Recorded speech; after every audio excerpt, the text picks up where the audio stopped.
Hi, thank you for coming. I'm Marcia Reed. I'm the curator of the Edible Monument in its last month. This is the second to last program we had for the exhibition. I'm introducing today my colleague, Joseph Imorde.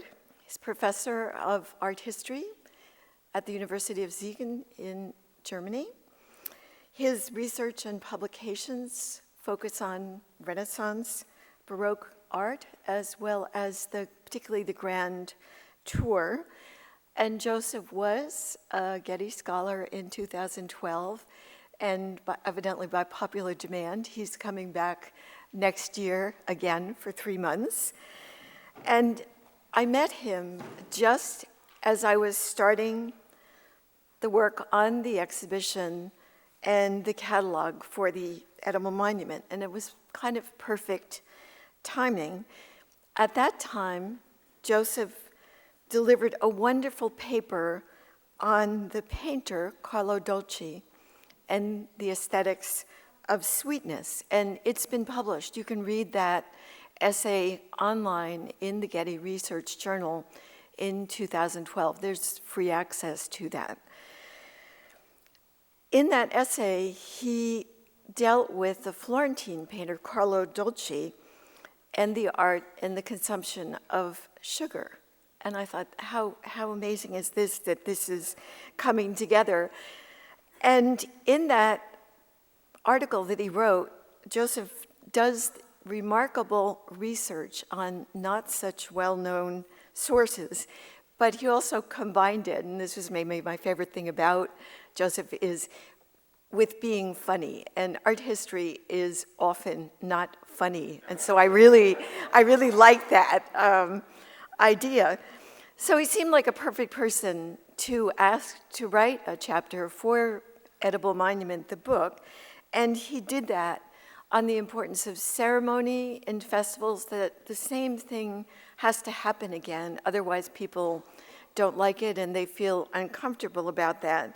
But also the use of sugar in particular as a commercial and a conspicuous subject at these events, because at the time it was a very, very valuable substance.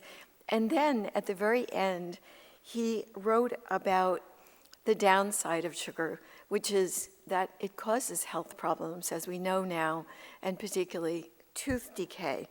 So in today's talk, he pursues that latter course of thought. And this is the second to last lecture, as I said, for the Edible Monument program, but it's also probably the only one that I know of that we've ever had at the Getty Center on the idea of health issues and dental problems. Please welcome Joseph.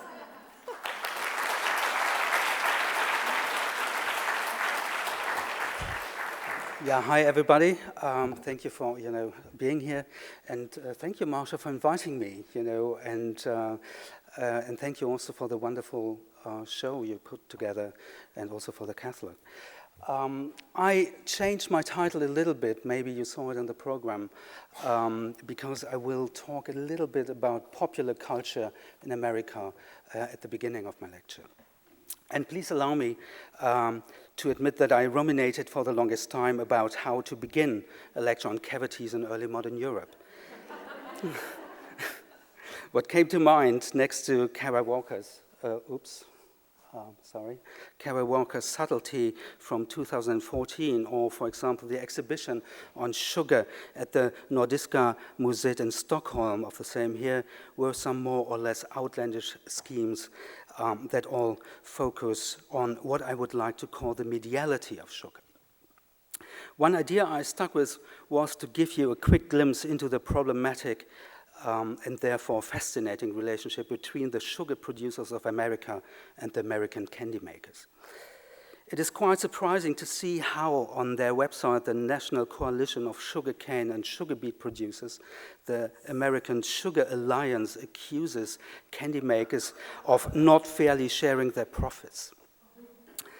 They also openly complain about unchanged sugar prices for over 30 years due to strong international competition and federal price regulations, a scandal considering the increase in revenues the candy makers supposedly achieved over the exact same time, an increase of no less than 300%.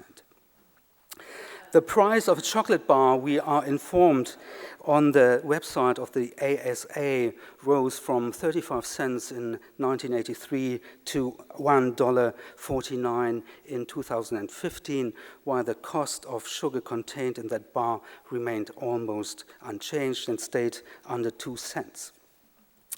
It is with a greedy undertone that the ASA points out that the confectioner's industry boasts higher profit margins than major oil companies and even casinos. In comparison to the depressed tone and the sad charts of the website of the American Sugar Alliance, the web presence of the NCA, the National Confectioners Association, founded in 1884 in Chicago, comes along rather cheerfully and displays nothing but positivity. Under the heading, Who We Are, the visitor finds a jolly image, a colorful assortment of different candy that tries to visually convey the mission of the association to foster the understanding and appreciation of candy's unique role in a happy, balanced lifestyle. A link right below the text guides the visitor to a video that shows all kinds of happy people who willingly approve to the central message of the NCA's endeavor, life is sweet, celebrate it. But please, and here comes the disclaimer, within the limits of good taste and the boundaries of responsibility. An abstract voice of reason seems to speak when we read under the heading Candy and a Balanced Lifestyle that consumers understand that candy can be enjoyed in moderation as part of a happy, balanced lifestyle. The emphasis lies on the word can. Certainly everybody can refrain from consuming too much sweets or sugar, but who really does in everyday reality? The chosen picture of two white and obviously good-humored women, I suppose mother and daughter caught in a nostalgic moment, addresses the key words of the cited sentence, moderation and balanced lifestyle. The healthy looks of the women and the tiny piece of chocolate that is visible in the picture play down the possible negative outcomes of uncontrolled candy consumption, like obesity, diabetes, or heart disease. The smiling faces also disarm the potential accusation that candy in high dosages can be addictive and increase the chance of tooth decay. Behind the visual strategy of the candy lobbyists seems to linger a liability issue. Is it not without a reason that the NCA proactively underlines the individual responsibility of the normal consumer for his or her food habits? This is obviously necessary in a time where candy and sugar have become in the public mind, as Megan Garber writes in The Atlantic, not just a source of sweetness on the palate, but also a poison, a toxin. Something that some people would like to regulate not only for the sake of public welfare, but also to lighten the costs of the healthcare system. In 1970, the National Institute of Health estimated that there were 800 million untreated cavities within the American population of 200 million people. Sugar was blamed for causing different maladies, but especially dental caries and obesity. Interesting in this regard is an ad campaign that was launched by the sugar lobby shortly after the so-called diet craze, when different artificial sweeteners were added to all kinds of foods, in particular to soft drinks. The sugar lobbyists addressed this threatening development with the remarkable twist of selling the consumption of sweets as a dietary aid. Sugar was no longer sold on the basis of tasting good, but because it contained only 18 calories to the teaspoon. It was the new concept in weight control. Americans were invited to keep sugar in their nutrition just for the fun of it. Why diet with self-pity? Nobody needed no-energy artificial sweeteners. The promoters of sugar consumption were quite inventive in fighting the new competitive products with seemingly scientific arguments. In 1967, the so-called apestat, a neural center in the hypothalamus believed to regulate appetite, was introduced into the public discourse to convince consumers to stick with old habits of sugar use. These ads suggested that sugar could turn off the hunger switch in the brain and prevent overeating while at the same time providing energy, thus helping with the often so frustrating diet work. The rationale behind this bold claim was quite simple. With a portion of a good neutral sweetness, one could trick the human body into turning appetite down and energy up. Consumers were even prompted to fool their appetite with sugar. It was kind of sneaky, but it worked and supposedly helped to regulate the appetite. To have a sugared soft drink, a couple of cookies or candy bar before breakfast, lunch, or dinner could increase the energy level in a minute while simultaneously suppressing the main cause of obesity, overeating. In 1970, the sugar lobby even began to offer diet advice. These ads went so far as to explicitly recommend to spoil the appetite purposefully. And I quote, "Spoil your appetite with sugar, and you could come up with the willpower you need to eat less and maybe even weigh less." The advice of one black woman in a full-page advertisement in Life may sound odd and paradoxical to us, but the healthy smile and the perfect teeth can add a touch of plausibility to the message. Nibble on a cookie about an hour before lunch, and it will keep your energy up and your appetite down.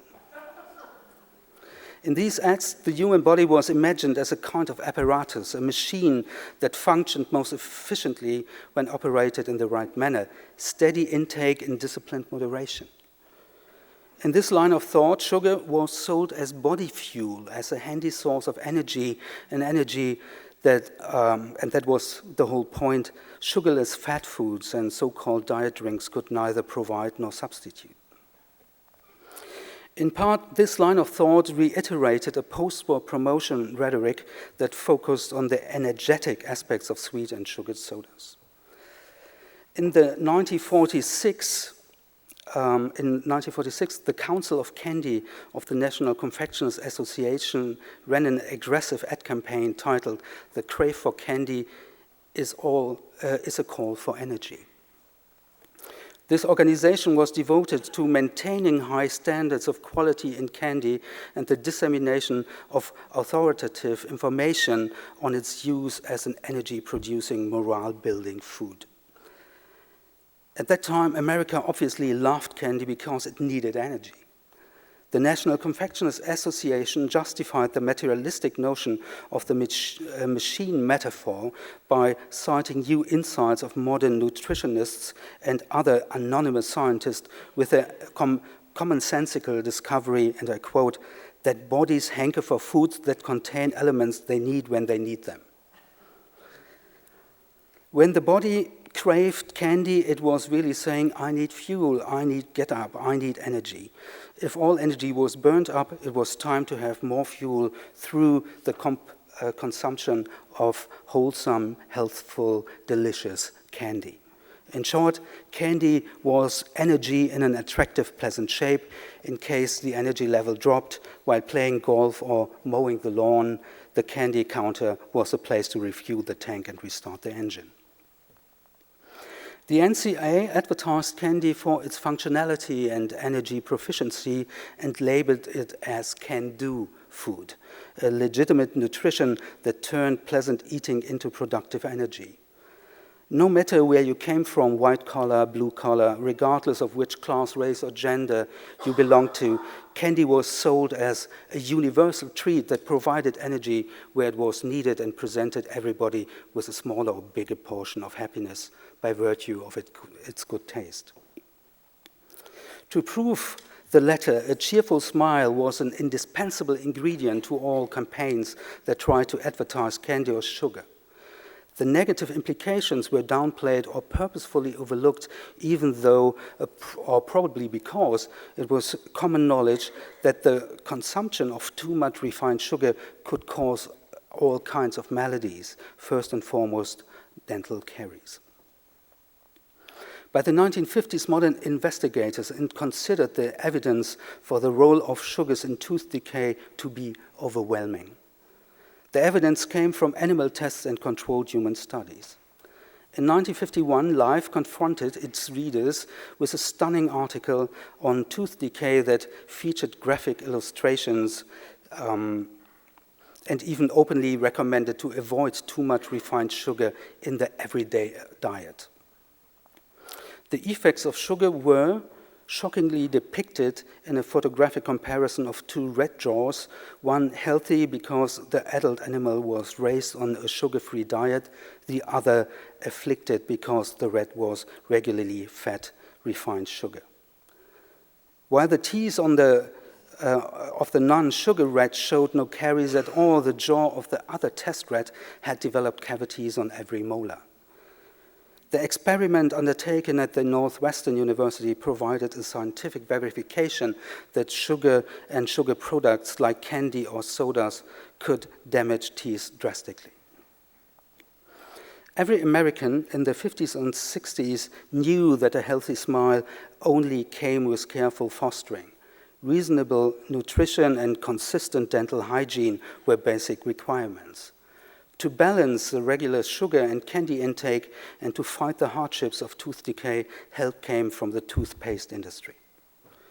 The information ads of Colgate and Pepsodent that were often published in the same magazine issues as the Crave for Candy promotions made very clear that dental caries was caused by an acid that glued to the teeth by film. Even staunch candy lovers were educated that this acid was constantly formed by mouth bacteria after eating sugar and starchy foods.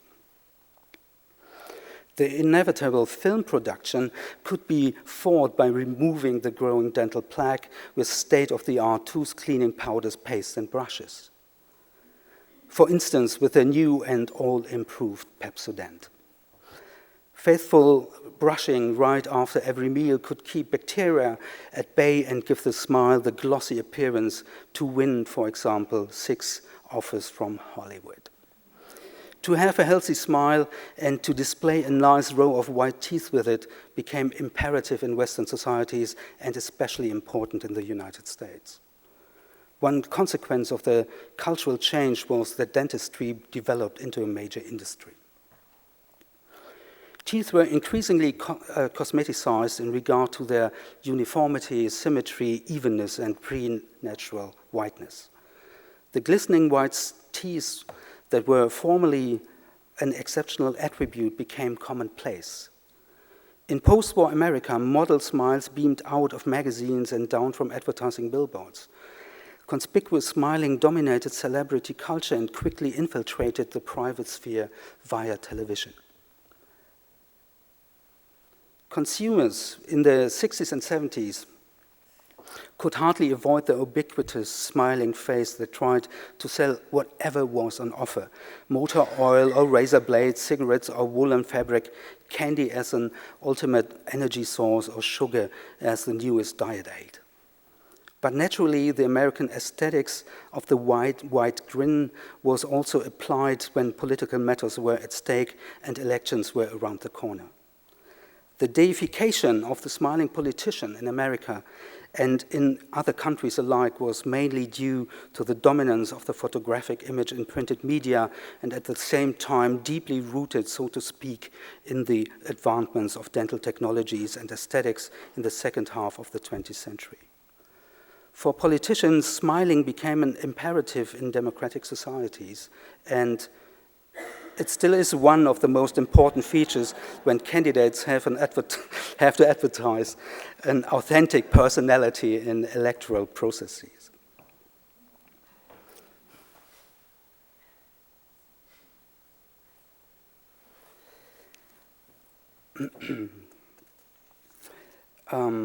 We live in a smiling democracy, as the young French filmmaker Juliette Tixier suggests, and indeed, to cite David Sundström, we of the 21st century grin or grimace without restraint.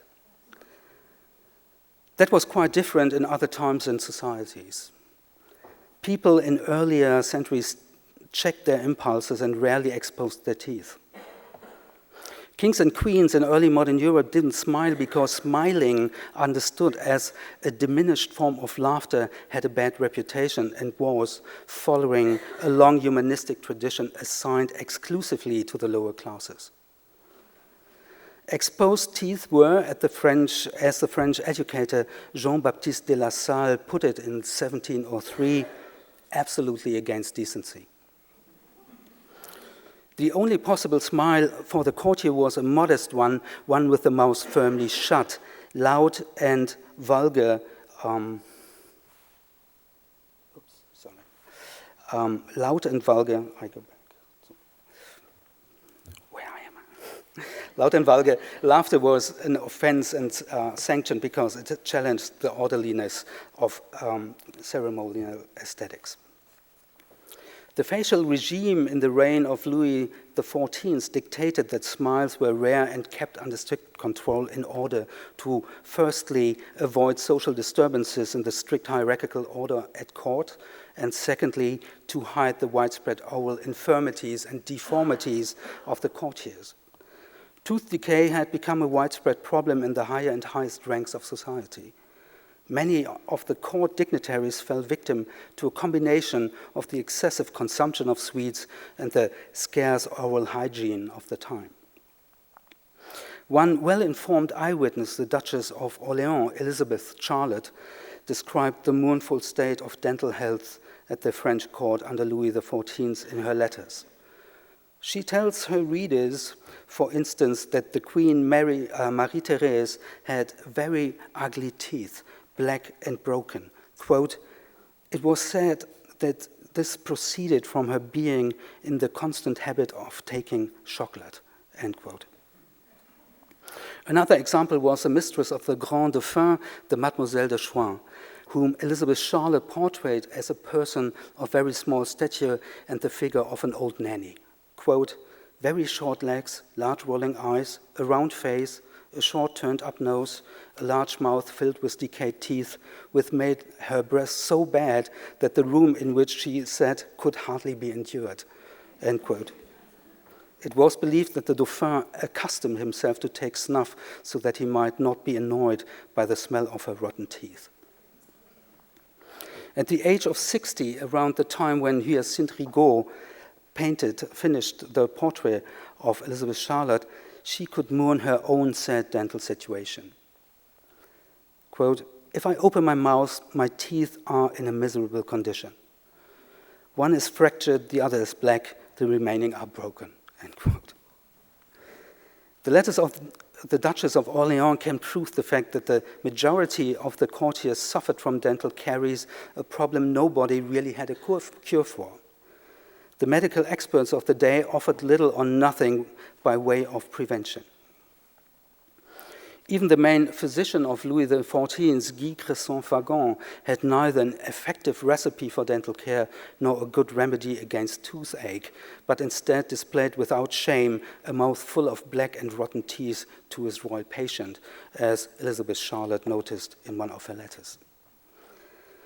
But all this was nothing compared to the suffering the king experienced.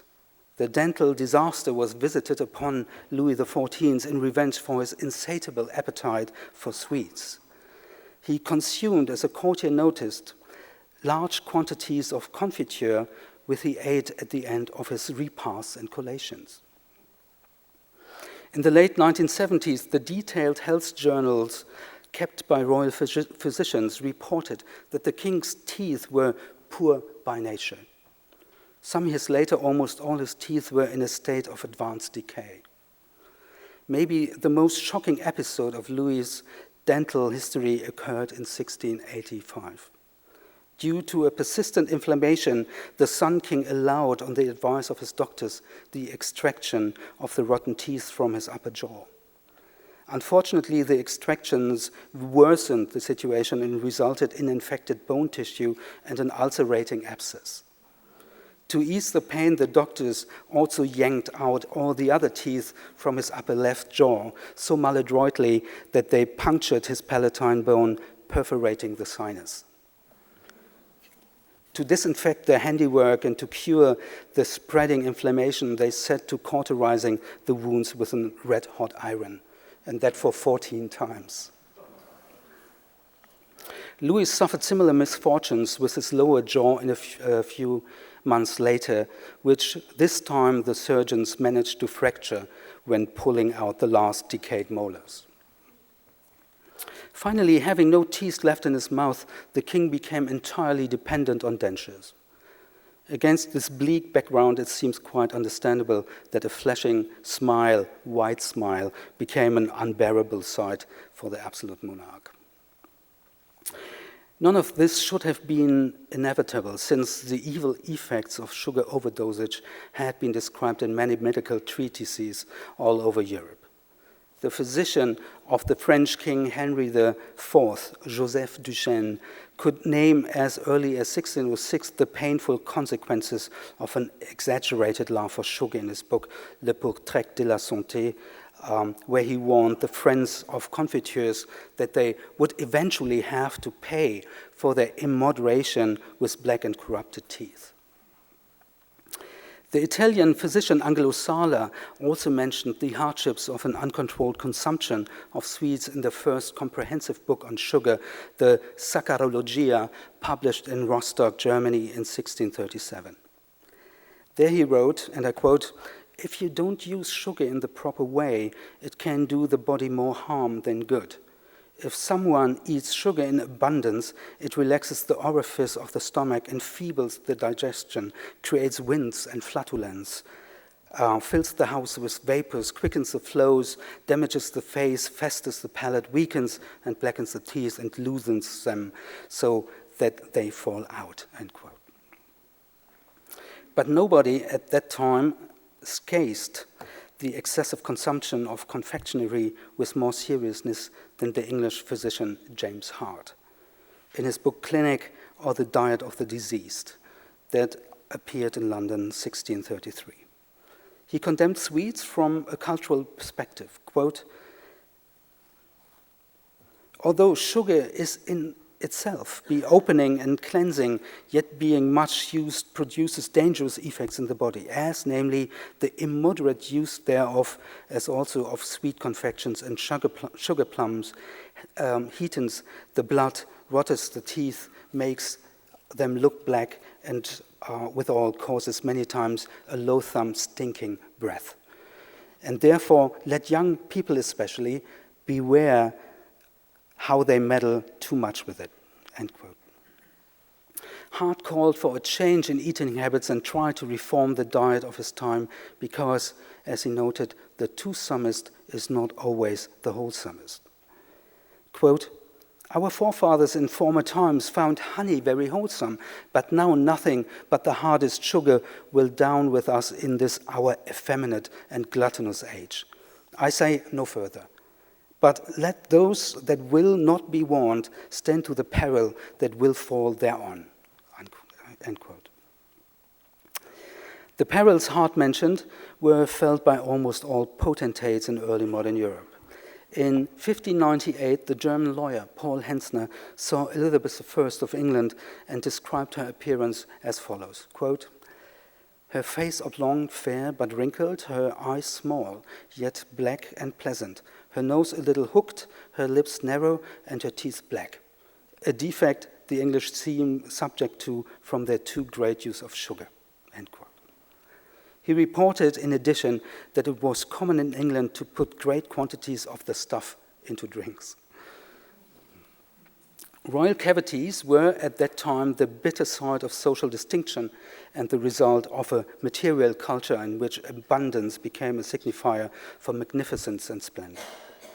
One important area where rulers in early modern Europe could fulfill the imperative of show their riches was in the festive decoration of tables and banquets with edible monuments and especially sugar sculptures.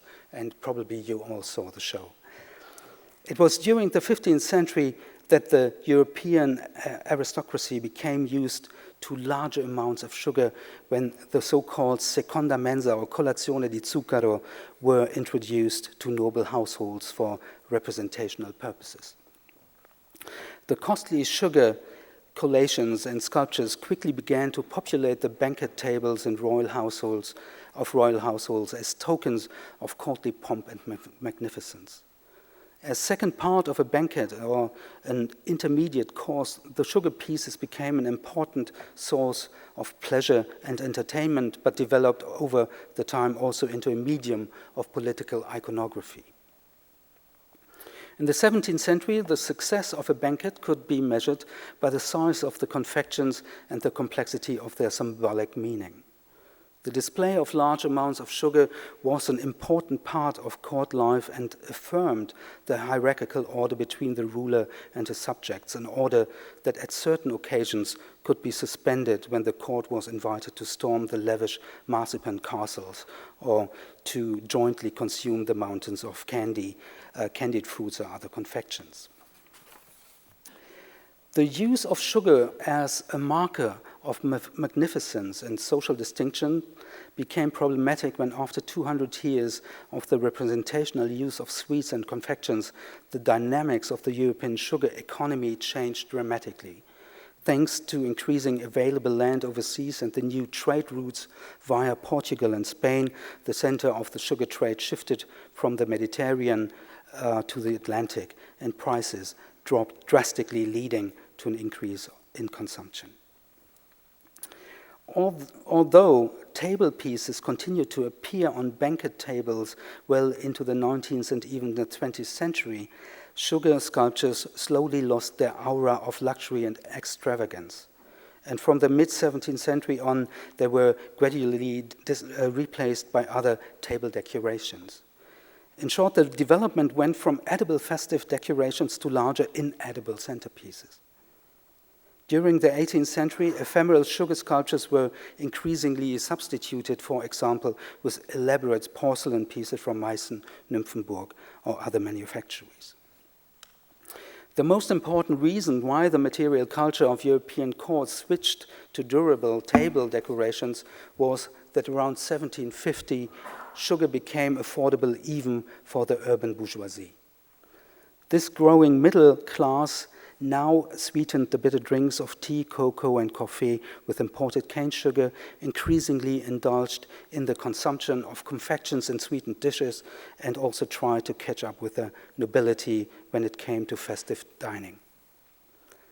With the cheaper imports from the West Indies, wealthy Georgians developed new eating habits and a collective sweet tooth. Yet it was still a luxury, and until well into the 19th century, people held refined sugar in high esteem and ate it only in tiny amounts because it was so expensive and hard to come by. With the cultivation of the sugar beet in Europe and America came another dramatic shift in the sugar trade. The quickly established industrial refinement of sugar led to a proliferation of new products, so that around 1880 cheap jams, which consisted almost entirely of saccharose, became widely popular. Rich in calories and very cheap to produce, these new comestibles took an increasing share in the diet of the working classes, and with drastic results. As sugar became cheaper and more plentiful, its potency as a symbol of power declined, while its potency as a source of profit gradually increased. Sugar not only lost its once elevated status, but today it is one of the cheapest and most consumed commodities. It could be argued in much more detail that the representational aspect of confections was eviscerated by the constantly growing production and consumption of sugar over the span of the last centuries. But the everyday consumption of sugar caused not only the devaluation of an old luxury good, and with it the gradual neglect of a long-standing artistic practice of material culture, the wide diffusion of sweetened foods also entailed a severe increase in tooth decay in the 19th and 20th centuries. Until industrially refined sugar was introduced, people who couldn't afford to buy it had practically no cavities. That was true also for indigenous peoples. Australian Aborigines, New Zealand Maoris, and North American Eskimos experienced little tooth decay before the arrival of European colonists. In our current milieu of abundant sugar access, social conditions often control the amount and frequency of sugar intake and the level of oral care. As Ellen R. Fries points out, quote, caries rates are a fairly reliable indicator of socioeconomic status. It is indeed remarkable that this observation was already true in the 16th and 17th centuries, but under quite different circumstances. Tooth decay concerned at that time primarily the higher ranks of society, while today it afflicts mainly the lower classes. A third of Americans between the age of 2 and 19 are overweight or obese. Half of the children under the age of 12 show signs of decay in their primary teeth, and more than 90% of adults have permanent teeth that are decayed, missing, or filled, me included. So let me end my talk with a short praise of our contemporary dental care system. The advancements of technologies and aesthetics, even in the last decades, is stunning compared to the one and only solution earlier centuries had in dealing with tooth decay: extraction. These innovations enable us to keep our healthy and all too often artificial democratic smile, despite the fact that sugar consumption is steadily growing and most of the people don't enjoy sugar and candy as they should, in moderation and as part of a happy, balanced lifestyle. I think we can consider ourselves lucky not to live back in 1588 when, for example, Jacob Theodor Taberner Montanus advertised an obnoxious toothpaste recipe in his Neues Kräuterbuch, his new book on herbs. Quote, if you want to keep good and healthy teeth, grind sugar from Madeira and the Canaries into a powder, mix it with honey, and rub the teeth oftentimes and copiously with it. Later wash it off with fresh water. God bless dental floss. Thank you.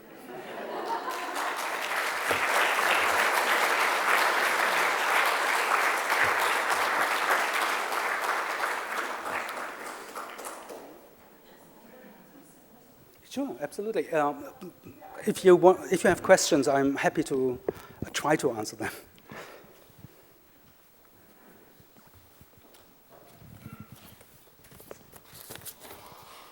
Isn't it true that dentistry improved like in the 1780s or so, and there were a lot of dentists going Yes. around Europe? Yeah. And also, I think there was a book called The Smile Revolution that talked about paintings that showed this smile, which they didn't beforehand. It's absolutely true.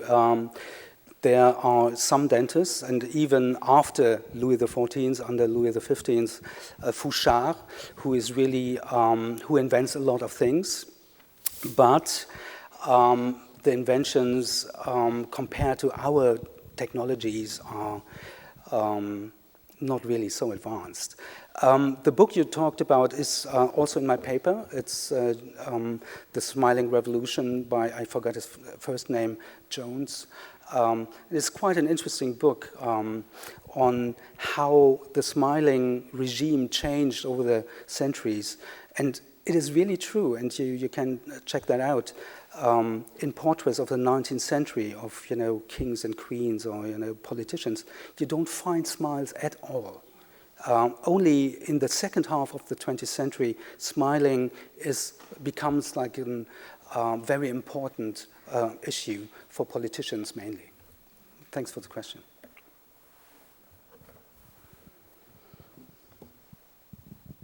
Sorry, another question. No problem. I heard that sugar was so valuable that in certain places during Europe that they actually kept it in safes, that they brought it up in a container to the tables like in the, the 1700s. It was so valuable. Is that true? Never heard that one. Okay, I heard someone say that. And finally, also the slavery, because I know that sugar was so important that the sugar manufacturers, the sugar plantations in the West Indies, they were very politically active and influenced, like the Revolution and Napoleon, because they demanded that the slavery be kept. Is that true? Yeah, that is true. And that is a story I didn't even touch on, because that is a huge topic. Like slavery was somehow, sugar plantations make slavery even possible, and this like triangle, like from Africa to Brazil, from Brazil to Europe, from Europe to Africa, was somehow invented or came with the whole sugar trade, and that is absolutely true. And therefore, I didn't want to start with Carol Walker's subtlety, because she is hitting on this history a lot, and that is even a sadder history than the cavities, I would say. Hi, over here. Hi, yeah. If I can make one point and Sure. then quote somebody from the 18th century. I'm aware that very few people smiled even in portraits in the early modern period, but I can recall two images, two paintings, one at least by Caravaggio, where a man has his mouth open and you can see the rottenness of his teeth. So I've seen a couple of those. And the other is a comment I remember from Lord Chesterfield in the 18th century, who said something to the effect that it's a blessing to lose one's sense of smell in this period, because going into a room, as you were referring to before, the smells were horrible. Yeah, thank you.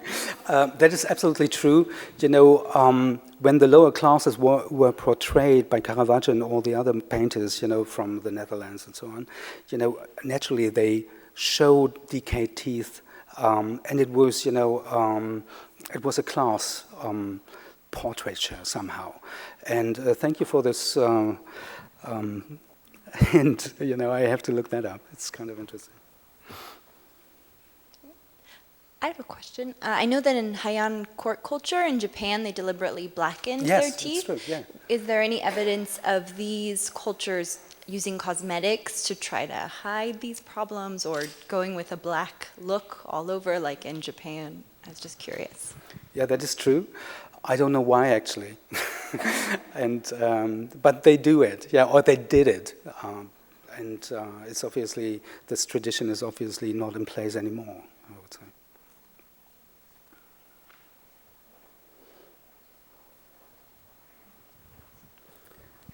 Aren't we all invited for sweets later?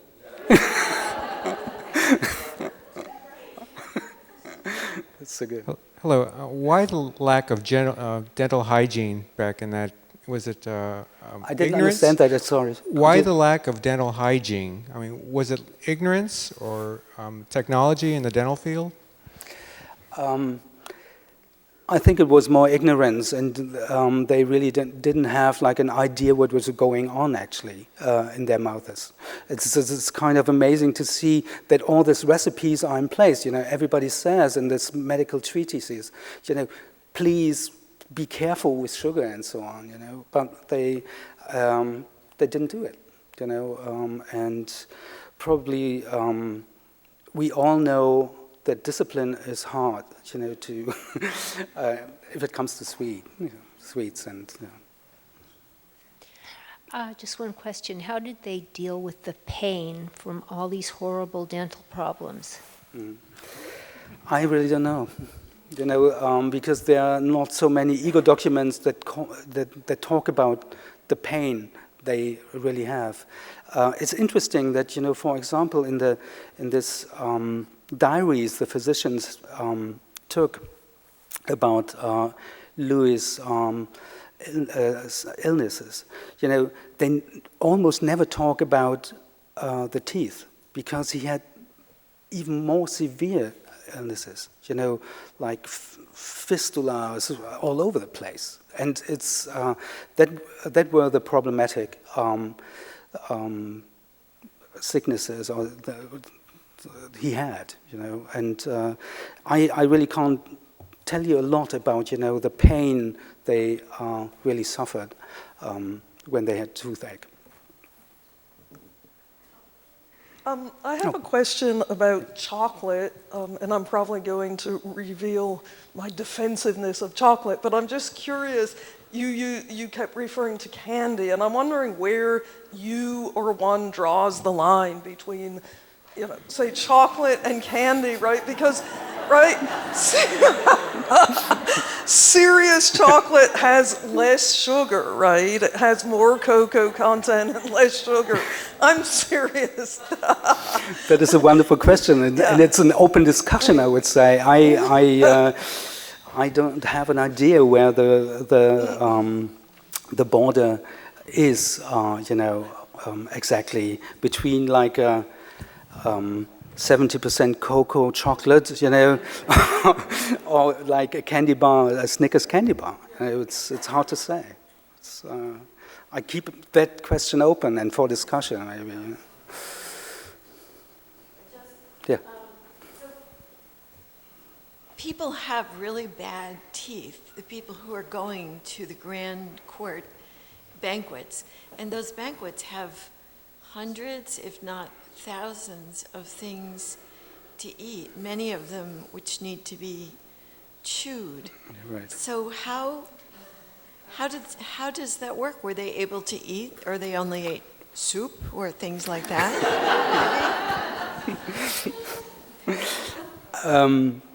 Yeah, they only had soup. No, it's the thing is, Louis had, he could eat smaller pieces and so on. He had like favorite foods, and that was not, a lot of meat, for example. He didn't, because the chewing wasn't after 85 or 90, it was really difficult. I would love to see the dentures he had, and how they worked. And I know it of the German king Ludwig II of Bavaria, for example, in the 19th century, had so bad teeth that he really almost exclusively lived from soups, thick soups, actually, But yeah, it was probably a gigantic problem for the whole court, I just want to tell you that I don't know about Japan, but in old Russia, young maidens also painted their teeth white, and the reason for it is to prevent them from smiling or being looked upon as promiscuous or not modest. So they were supposed to keep their mouth shut, otherwise everybody will see their black teeth. Even nowadays, Russians are always dismayed by Americans who are always smiling and say, what are they smiling about all the time? Thank you so much. I didn't know, actually, and good point. Yep. So when did good oral hygiene come into popularity, or?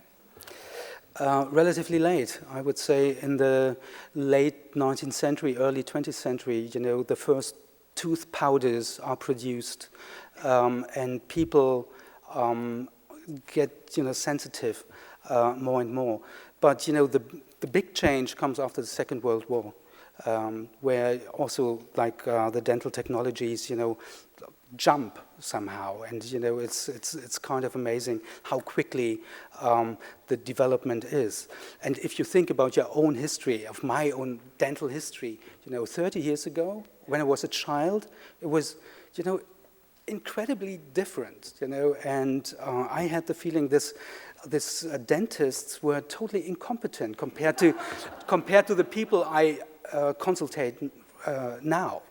And also the technologies, the materials, and so on, changed dramatically, I would say, in this century, or in the last century, and in this naturally too. Yeah. Yeah. Speaking of Louis XIV, right.